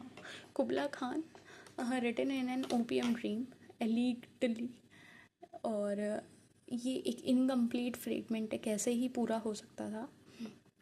और इसको आप एज अ पोएटिक पैराडाइज मान सकते हैं। अभी मैं कुछ बोल दूँगी इसे तो आप कहोगे आपने इसको ये पढ़ा, इसलिए आपको इसको जो लग रहा हो आप वो पढ़ लो, है ना। ऑफन कोटेड ये आता है, एक ये लाइन आती है जिसको आपको याद रखना है। मैं भी स्टेटली प्लेजर डोम डिकेड मैं भी पढ़ दूँ, लेकिन मुझे मालूम है आप में से कुछ लोग हैं कुछ लोग। कॉलरिज ट्रेजेडी क्या है? एक एडिक्शन, एक फ्रेगमेंटेड क्रिएटिविटी को डिस्क्राइब करती हुई जो एपिटोमाइज करती है अनफिनिश्ड जीनियस ऑफ रोमांटिसिज्म को। ठीक है। विलियम ब्लेक, अब ये बताओ ये फर्स्ट जनरेशन के सेकेंड जनरेशन के हैं? बताओ, अभी तक भूल गए होगे, मुझे मालूम है ना। तुम लोगों की आंखें बंद करके जो तुम ये लोग देखते हो, कान भी बंद है क्या? समझो। विलियम ब्लेक का 1757 टू 1827 इनके की वर्क्स याद रखने हैं। Songs of innocence, songs of experience, marriage of haven, hello, Milton और जेरूसलम। ठीक, इतने याद रखने हैं बस। प्री रोमांटिक हैं, रोमांटिक विजनरी, प्री रोमांटिक हैं, तो सीधी सी बात है फर्स्ट जनरेशन के होंगे कि नहीं होंगे? बताओ। कॉन्ट्रेरी स्टेट्स आपको याद रखनी है, जिसमें सॉन्ग्स ऑफ इनोसेंस और सॉन्ग्स ऑफ एक्सपीरियंस आ रहे हैं। मतलब ये दो contrary states of human soul बता रहे हैं, जो मिलके क्रिएट करते हैं मीनिंग को, और अकेले ये दोनों अधूरे हैं। ठीक, और ये अधूरे के साथ हम अधूरे ही हैं। ठीक है। Tiger from the songs of experience, the tiger यहाँ पे डिस्क्राइब कर रहा है एनर्जी, रॉथ, क्रिएटिव डिस्ट्रक्शन फोर्स को, जो बना रहा है, जो क्वेश्चन कर रहा है। Who made the fearful symmetry a challenge to conventional religion.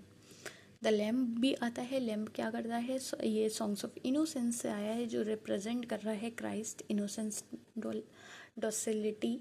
Contrast with tiger Blake's dialectical method. ये जो डायलेक्टिक मेथड है ना, ये देखो, एक जगह टाइगर दिखा दिया, एक जगह लैम्प दिखा दिया, मतलब एक जगह एनर्जी दिखा दी, एक जगह इनोसेंस दिखा दी। ये जो है ये डायलेक्टिक मेथड है। किसका है? ब्लेक का है। लंदन काय में है? वह सॉन्ग्स ऑफ एक्सपीरियंस में है, जो डिवेस्टेटिंग क्रिटिक है industrial London. Mind forged manacles, chimney sweep soldiers, social protest poetry है ये। ठीक है, इसको याद रखना है आपको, इतना तो याद रखना। फिर हमारे पास कुछ आ रही हैं प्रोफेटिक बुक्स, जिसमें मिल्टन, जेरूसलम देखने को मिल रही है, जो कॉम्प्लेक्स माइथोलॉजिकल यूनिवर्स हैं। यूरिजन जो यहाँ डिस्क्राइब कर रहा है रीजन्स को, लॉस डिस्क्राइब कर रहा है इमेजिनेशन को, और डिस्क्राइब कर रहा है रेवलेशन को। इतनी बात तो याद रखना। ठीक है, ये कठिन, मैं ये नहीं कहूँगी बहुत कठिन है, बट हाँ थोड़ा सा इनके नाम पे फोकस करना, क्योंकि कभी कभी पूछ लेते हैं। और वैसे भी आप लोगों को पता है, कोई अता पता तो है नहीं एग्ज़ाम में क्या आ जाए कैसे आ जाए। वैसे ही सबके होश उड़े चल रहे हैं लिटरेचर के पेपर से, है ना। विजुअल आर्ट की अगर मैं बात करूँ तो Blake was also an engraver and illustrator. वो इनग्रेवर थे और इलस्ट्रेटर भी थे, और इनकी जो बुक्स हैं इल्यूमिनेटेड मैन्युस्क्रिप्ट्स, वो यूनिक हैं रोमांटिक एरा में। तो कोई ये भी पूछ सकता है कि विजुअल आर्ट रिलेटेड कौन से पोएट हैं या कौन से राइटर हैं जिनकी बहुत खासियत है, जिनकी मैन्युस्क्रिप्ट्स में, है ना। जॉन कीट्स सेकेंड जनरेशन के हैं, जो निगेटिव कैपेबिलिटी का कॉन्सेप्ट रहते हैं। ये जो कार्ड आप देख रहे हो ना, ये कार्ड ही इम्पोर्टेंट है, समझ रहे हो। ये जो पूरे कार्ड हैं, देखो इतना बड़ा जो कार्ड है एक, समझे, ये इम्पोर्टेंट है। मुझे पढ़ाना इसलिए है जूम करके, क्योंकि वरना आपको दिखेगा नहीं। जॉन कीट्स के बारे में क्या जानना है कि अच्छा ये बताओ, आप लोग हाथ से नोट्स बना रहे हो नहीं बना रहे हो? बनाओ बैठ के, जब तक अपने हाथ से नहीं बनाओगे तब तो कुछ याद नहीं रहेगा। ऐसा कहानी सुनते शाम हो जाएगी, समझ रहे हो। नोट्स हाथ से बनाओ, मेन की पॉइंट्स लिखो, कुछ नहीं तो जॉन कीट्स लिखो, उनके आगे सेकेंड जनरेशन लिखो, उनके कीवर्ड्स लिखो और नेगेटिव कैपेबिलिटी लिखो। ये कुछ नहीं, अंदर का नहीं लिखना है तो हेडिंग लिखो, पर लिखो, बैठ के कथा नहीं सुननी है। ठीक, और अगर टीचर मान रहे हो तो इतना मेरा डांटने का हक है, ठीक।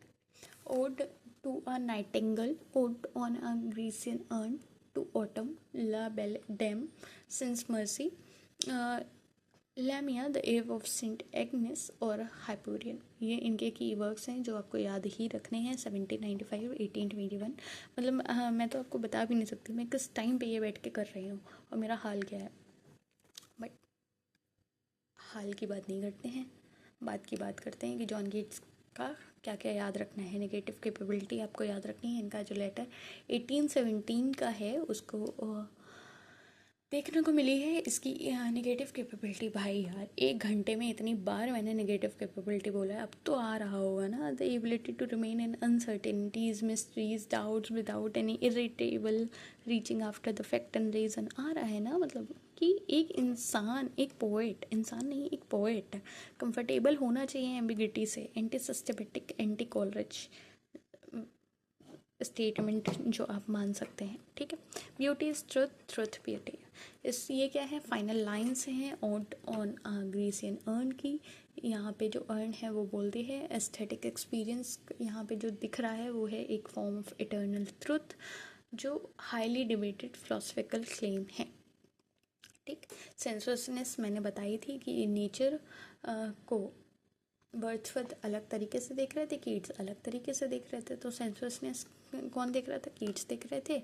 और ये मोस्ट सेंसुअस रोमांटिक पोइट हैं जो डेंस लश इमेजरी को यूज़ कर रहे हैं। और आर्नोल्ड ने इनको कहा है not yet ripe for epic, ठीक। ये किसने कहा है, आर्नोल्ड ने कहा है। ये चीज़ें हैं जहाँ से क्वेश्चन बनते हैं जो मैं हाईलाइट कर रही हूँ, समझ में आ रहा है।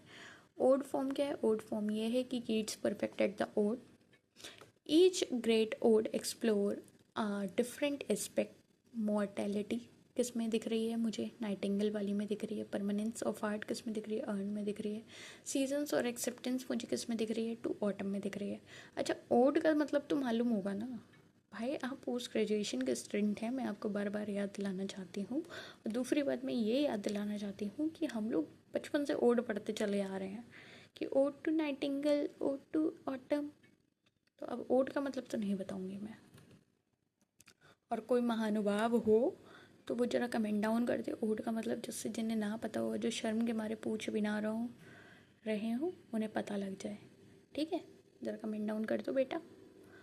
ला बेले डेम सेंस मर्सी जो एक बैलेड फॉर्म है जिसमें आप देख रहे हैं फेम फेटिल इनकैंट्स अ नाइट, जो romantic fascination with dangerous feminine supernatural देखने को हमें मिला है। इन्फ्लुएंस जो हुआ है मीडिएवल रोमांस से। इसमें डेथ और ब्यूटी भी देखने को मिली है कि कीट्स जो जीवन भर इतना नेचर को सेंस करते रहे, सब कुछ करते रहे, उनको टीबी था। तो his poetry is haunted by the tension between the beauty and mortality, pleasure and pain, half in love with easeful death. ये वाली लाइन आप याद रखिएगा। वहीं आए हैं हमारे पास PB. शेले, second generation radical idealist. इनकी जो है मेरी शेली, वो बताओ वो उनका और इनका क्या रिलेशन है बताओ। इनके कीवर्ड्स जो हैं ode to west wind, Prometheus unbound, Adonais to a skylark, Ozymandias, defence of poetry. मुझे ऐसा याद आ रहा है कि आप लोगों ने ओzymandias पढ़ा हुआ है, नहीं पढ़ा है बताओ, पढ़ा है ना, पढ़ा होगा। अनएक्नॉलेज्ड लेजिस्लेचर्स ऑफ द वर्ल्ड वाली बात है पी.वी. शैले, ये तो बिल्कुल गांठ बांध लो, उस अपने में आए उसे ये भी बता देना, उसको भी थोड़ी पढ़ाई लिखाई हो जाएगी उसकी, है ना। डिफेंस ऑफ पोइट्री 1821 में जो बात हुई है वो हमने बात कर ली है, हम पहले भी करते हुए आ रहे हैं। प्रोमीथियस अनबाउंड की भी हम बात करते हुए आ रहे हैं कि ये लिरिकल ड्रामा है 4 एक्ट में, जिसमें प्रोमीथियस रिफ्यूज़ कर देता है जुपिटर के लिए सबमिट होने के लिए, और ये रिप्रेजेंट करता है शेली का आइडियल कि love and imagination defeating power, love and imagination defeating power. Asia क्या रिप्रेजेंट कर रहा है, लव और नेचर के कैरेक्टर्स के क्या हैं, प्रोमीथियस, जुपिटर, डेमोगोर्गन और एशिया। ठीक है, समझ आया है नहीं आया है जी।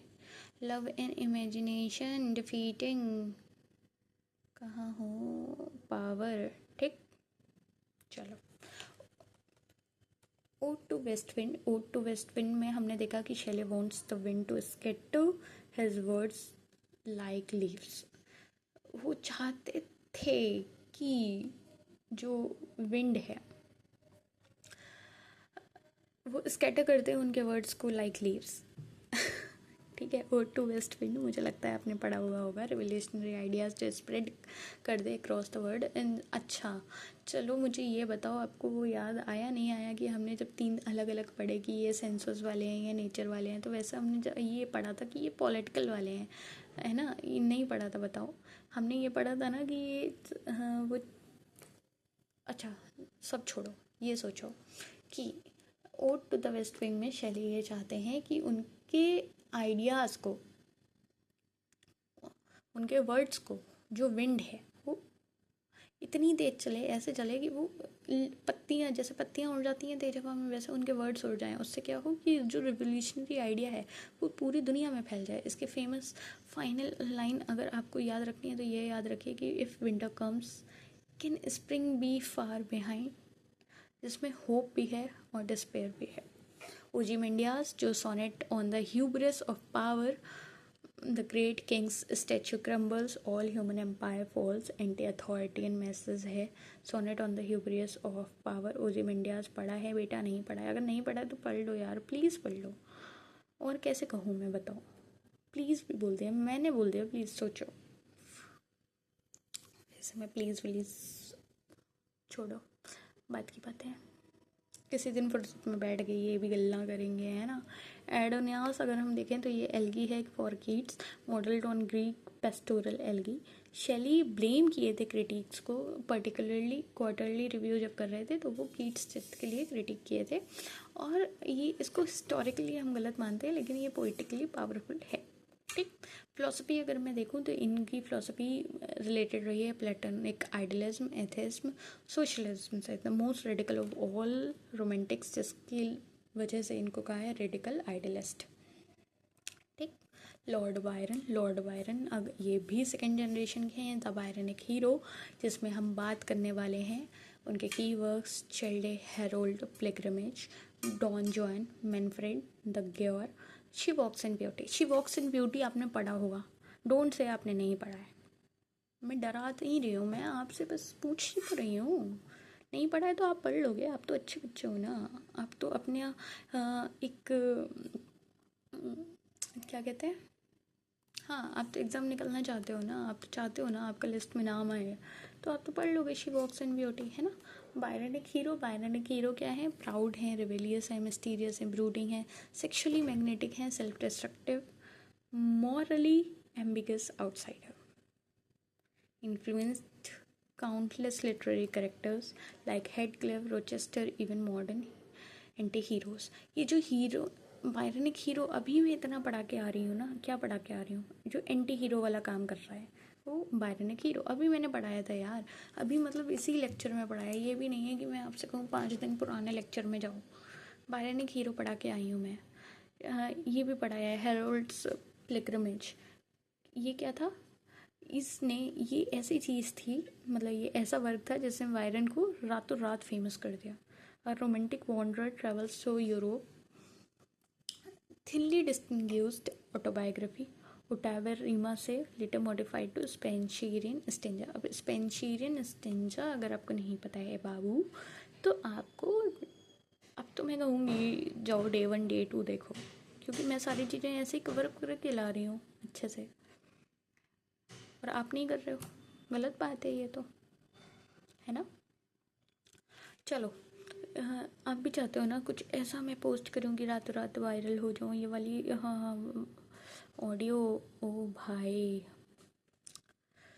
देखो, ओवरनाइट सक्सेस जैसे कोई चीज़ नहीं होती, कई बार फेल होते हैं लोग और फिर किसी एक दिन वो हो जाते हैं फेमस, तो लोग कहते हैं रातों रात हो गया, रातों रात हो गया। ये नहीं देखते हैं कि उस रातों रात होने के चक्कर में लोगों की कितनी रातें ख़राब होती हैं, है ना? कोई बात नहीं। डॉन जोएन, डॉन जोएन मतलब और रातों रात वाली तो बात छोड़ दो, मेरा वाला ये वाला सीन है कि मैं अपने लेक्चर्स में, खुद के लेक्चर्स में बोलना भूल जाती हूँ कि भाई सब्सक्राइब कर देना, भाई लाइक कर देना, भाई ये कर देना, भाई वो कर देना, भाई ज्वाइन हो जाना, भाई और लोगों को भी इकट्ठा कर लेना।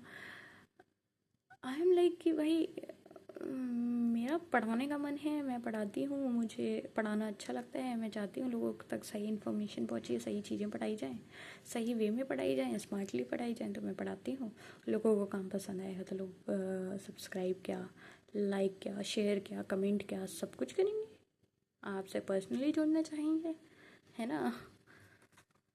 वैसे इतना कम्युनिकेशन में मैंने फीडबैक पढ़ा दिया है, इतना फीडबैक पढ़ा दिया है, आप चाहें तो आप भी फीडबैक दे सकते हैं। आखिर हूँ तो मैं भी टीचर ही आपकी। चलिए, डॉन जोहन, बहुत बातें कर ली हमने, अब हम डॉन जोहन के बारे में पढ़ लें। डॉन जोहन कोई आदमी नहीं है, वो एक वर्क है, वो भी बायरन का मास्टरपीस, जो कॉमिक एपिक है, आयरनिक है, सटायरिकल है, एंटी हीरोइक है। एंटी हीरोइक है मतलब समझ लो बायरनिक हीरो है। Don Juan was a passive victim of women not predator. Reversal of myth यहाँ पे हुआ है, जो ओटामा रिवा को यूज़ करता है और ये कभी पूरा नहीं हुआ, ठीक।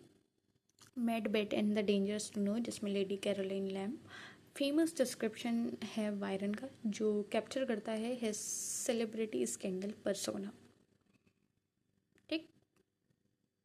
चलो, continental fame most celebrated in Europe में बहुत ज़्यादा जाना माना जाता है, इंग्लैंड से भी ज़्यादा, ठीक है।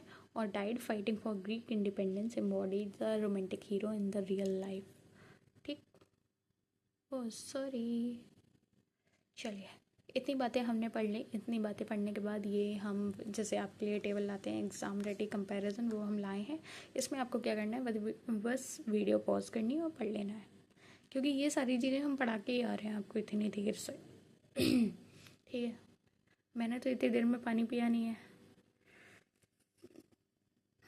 बैठी हूँ मैं एक जगह, आप पी लो पानी, देर हो गई है, जल लीजिए, थक गए होंगे पढ़ते पढ़ते। तो ये वाली मैं कह रही हूँ टेबल आपको वीडियो पॉज कर करके पढ़नी है, और आपका मन करे तो आप अपनी कॉपी में बना लेंगे, तो आपके ही लिए आपके ऊपर महान कृपा होगी और आपको याद करने में आसानी होगी। लिरिकल बैलेड, जो डिवीज़न ऑफ लेबर हम पढ़ रहे थे, जो एग्ज़ाम ट्रैप बहुत ज़्यादा आता है, वो ये है कि वर्ड्सवर्थ का रोल रहा है उसमें make the ordinary supernatural, find wonder in everyday nature, जिनमें पोएम्स हमारी आ रही हैं Michael the idiot boy, Tintern Abbey और Simon Lee. 1800 preface written by Wordsworth, इतना वर्ड्सवर्थ का रोल है, इतना कॉलरिज का। कॉलरिज का क्या है, मेक द सुपरनेचुरल ऑर्डिनरी। इसमें वर्ड्सवर्थ क्या कर रहे हैं, ऑर्डिनरी सुपरनेचुरल बना रहे हैं। ये क्या कर रहे हैं, make the supernatural ordinary, give believable human emotion to impossible events. इनके पोएम कौन कौन से याद रखने हैं, the Rime of the Ancient Mariner, Christabel, जो अनपब्लिश्ड रही लिरिकल बैलेड में। 1817 बायोग्राफी लिटरेरिया, जो कॉलरिज काउंटर रिस्पॉन्स रहा है प्रीफेस के लिए। माइंड मैप जो आप याद कर सकते हैं वो ये याद कर सकते हैं कि रोमांटिसिज्म है, कोर मूवमेंट है, उसमें नेचर, इमेजिनेशन, रिबेलियन है, ब्यूटी और डेथ है। किड्स रिलेटेड मतलब नेचर रिलेटेड कौन कौन है, एक बार आराम से बता देती हूँ, इतनी भी क्या जल्दी है, बता तो रही हूँ, सुनो तो। नेचर में क्या क्या है, वर्ड्सवर्थ है, कॉलरिज है। इमेजिनेशन में क्या है, कॉलरिज और ब्लेक है। रिबेलियन में क्या है, वायरन शेले हैं। और ब्यूटी डेथ में कीट्स आते हैं। मतलब कौन पोइट कौन कौन सी थीम से रिलेटेड है वो हमने आपको बता दिया। फिर हम अगर देखें तो इसमें लिरिकल बैलेट्स हमने देखे, बायोग्राफी लिटरेरी देखा, डिफेंस ऑफ पोइट्री देखी, और हमने रोमांटिक क्रिटिकल ट्रेडिशन देखा। अब पार्ट 2 के भी वाईक्यूज आपके लिए आ गए हैं और आपको ये आंसर करने हैं पार्ट 2 करके, ठीक है। चलिए, Wordsworth define poetry as the spontaneous overflow powerful feeling. इसका डेफिनीशन कहाँ मिला है ये बताना है, डेफिनीशन कहाँ मिला है ये बताना है। ये बात वर्ड्सवर्थ ने कही है वो हम समझ गए, लेकिन डेफिनीशन मिला कहाँ है वो बताना है, ठीक है। चलो, इसको आंसर कमेंट डाउन करो जल्दी। आंसर इसलिए कमेंट डाउन करो बेटा, क्योंकि बात ये नहीं है, बात ये है कि बात ये नहीं है कि मैं करा नहीं सकती, बात ये है कि मैंने आपको इतनी देर से सब समझाया ही पढ़ाया है ना, तो इसके आंसर आप खुद दोगे, आपके अंदर कॉन्फिडेंस भी आएगा और आपको चीज़ें याद भी हो जाएंगी। और करिए, कमेंट डाउन करिए, ज़्यादा समझाना। Negative capability was developed by which romantic poet, बताइए। तीसरा, in Coleridge Biographia Literaria the distinction between primary imagination and secondary imagination appears in which chapter. पढ़ाया है मैंने, आप ये नहीं कह सकते आपने नहीं पढ़ाया, मैंने तो पढ़ाया है। आपका ध्यान कहाँ था, सो गए थे उनके ख्यालों में। तो ख्यालों ही वाली बात हो रही है, इमेजिनेशन की बात हो रही है। बता दो भाई कौन से चैप्टर में है, कमेंट डाउन करो। चलो, ब्लेक्स का जो है the marriage of heaven and hell employees the concept of. अब आया यहाँ पे मज़ा। बताइए, इसमें आपको लगाना है, एलिमिनेशन लगाओगे तब भी काम बन जाएगा, दिमाग लगाओगे तब तो काम बन ही जाएगा, है ना। चलो आंसर दो। Poets are the unacknowledged legislators of the world, this famous line is from. बताओ, ये तो आता है आपको। Spots of time concept in Wordsworth the prelude refers to. जल्दी बेटा, आंसर देने हैं आपको, दीजिए दीजिए। Which of the following describes Wordsworth and Coleridge's respective roles in lyrical ballads? सोच समझ के दीजिएगा, ऐसे नहीं।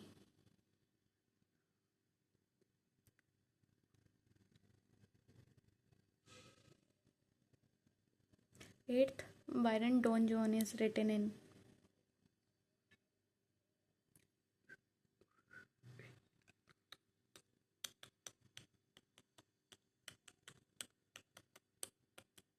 Ninth, Keats' ode on a Grecian urn concludes with the statement beauty is truth and truth beauty.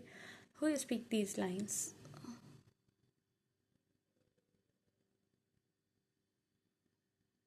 Tenth, Shelley's Elegy Aeneas is written for the death of. बताओ, अभी पढ़ाया है, आई होप सो कि आप इस सब के आंसर्स देंगे और आप इतना सब समझेंगे। इसके साथ हम आपको ये भी बता दें कि एग्जामिनर को क्या पसंद है। कुछ ट्रैप्स आ जाते हैं जैसे कि बायोग्राफी या लिटरेरिया चैप्टर 13, जिसमें फैंसी और इमेजिनेशन की बात की गई है, जो आता ही आता है। नेगेटिव कैपेबिलिटी का सोर्स आ जाता है कि कहाँ से आई है। Lyrical ballad division of roles आ जाते हैं। Child is father of the man, ये वाली बात आ जाती है जो समझाई थी मैंने। एडोनियास एल्गी टारगेट आ जाता है कि किसके लिए है, तो शैली ने किया है था कीट्स के लिए, ना कि ब्लेक ने किया था, ठीक है, ना कि वर्ड्सवर्थ ने किया था, ठीक। Prelude publication date, Byron's stanza form, Blake is not fully romantic, ये बात याद रखिएगा। और क्विक रिवीजन अगर हम करें तो हम करने वाले हैं quick revision of day 5। Day 5 की अगर मैं बात करूँ तो मैंने आपको पढ़ाया है रोमांटिक एज। रोमांटिक एज में क्या क्या कैसे ट्रिगर हुआ, क्या नहीं ट्रिगर हुआ, क्या फ्रेंच रेवोल्यूशन से हुआ और इंडस्ट्रियल रेवोल्यूशन से हुआ। रोमांटिक एज 1785 से 1830 तक चली है। लिरिकल बैलेट की हमने बात की, जो रोमांटिक मैनिफेस्टो की तरह देखा जाता है। और वर्ड्सवर्थ और कॉलरिज का कोलैब वाला वर्क था। वर्ड्सवर्थ का emotion recollected in tranquillity, spots of time, Tintern abbey, ये हमने ब्लैंक वर्ड्स में लिखा पाया गया। और कॉलरिज का बायोग्राफी लिटरेरिया का चैप्टर 13 में हमने फैंसी वर्सेस इमेजिनेशन देखा और चैप्टर 14 में हमने विलिंग सस्पेंशन देखा, ठीक है। ब्लेक का कंट्रेरी स्टेट्स देखा, माइंड फोर्स मैनिकल्स देखा और songs of innocence and experience हमने देखा। सारी बात की है हमने, ये बस हम रिवीजन करके हम आपको बताना चाहते हैं कि इसी के साथ आज की क्लास हमारी पूरी होती है। और पेपर 1 में हमने आज कम्युनिकेशन का एक्स्ट्रा पार्ट भी पूरा कर लिया है। तो in case you are not attending the lectures, you have to, ठीक है। और जितना हम आपको समझा सकते हैं, बता सकते हैं, जितना आपको मोटिवेट कर सकते हैं, उतना हम आपको कर रहे हैं। बाकी तो आपके ऊपर डिपेंड करता है कि आप अपनी कंसिस्टेंसी कैसे मेंटेन करते हैं या नहीं करते हैं। मैं अभी आपको बता नहीं सकती कि मैं किस हालत में हूँ और किस तरीके से, किस टाइम पे मैं बैठ के ये काम कर रही हूँ पूरे दिन के काम के बाद, समझ रहे हैं। फिर भी if I am consistent, you also have to. अगर पढ़ाने वाला आपको तैयार है तो पढ़ने वाला भी तैयार होना चाहिए। आप तैयार रहिए, पढ़ते रहिए। अभी 5 ही दिन हुए हैं, 45 दिन में हम लोग तोड़ फोड़ मचा देंगे, बहुत आगे निकल चुके होंगे, चीज़ें समझ रहे होंगे, आसानी से कर रहे होंगे और बिना किसी दिक्कत के। बस कंसिस्टेंट रहिए, साथ रहिए, पढ़िए और जो भी आपसे पूछा जाए उसके आंसर्स कमेंट डाउन करिए, क्योंकि यही सारी चीज़ें हैं जो आपको आगे तक ले जाएंगे। आप कथा सुनते रहेंगे, नोट्स हाथ से नहीं बनाएंगे तो दिक्कत हो जाएगी। पूरे डिटेल नोट्स तो हम भी आपको नहीं दे रहे हैं ना, हम भी तो आपको शॉर्ट में ही दे रहे हैं, शॉर्ट नोट्स ही तो हैं ये। तो इससे भी शॉर्ट्स आप फ्लो चार्ट के टाइप में बनाइए, जैसे भी बनाए आपका मन, it all depends on you. और आप पढ़िए, समझिए और खुश रहिए, बिंदास रहिए और बिंदास तरीके से पढ़ के, बिंदास तरीके से पढ़कर बिंदास एग्ज़ाम निकालिए और रिजल्ट लाइए और खुशी मनाइए। See you in the next class. That's all for today. और कल हम बहुत ही अलग लेक्चर, बहुत ही अलग चीज़ पढ़ने वाले हैं, पेपर 1 में भी और पेपर 2 में भी। जो बच्चे नए हैं उनको बता दूं, पेपर 1 के लिए आप मुझे दिन में मिला करिए और पेपर 2 के लिए आप मेरे को शाम को मिलने आया करिए इस चैनल पे। और हम यहीं हैं, यहीं मिलेंगे और आपको सारी चीज़ें फ्री में मिल रही हैं, तो उसका आनंद लीजिए। See you in the next class.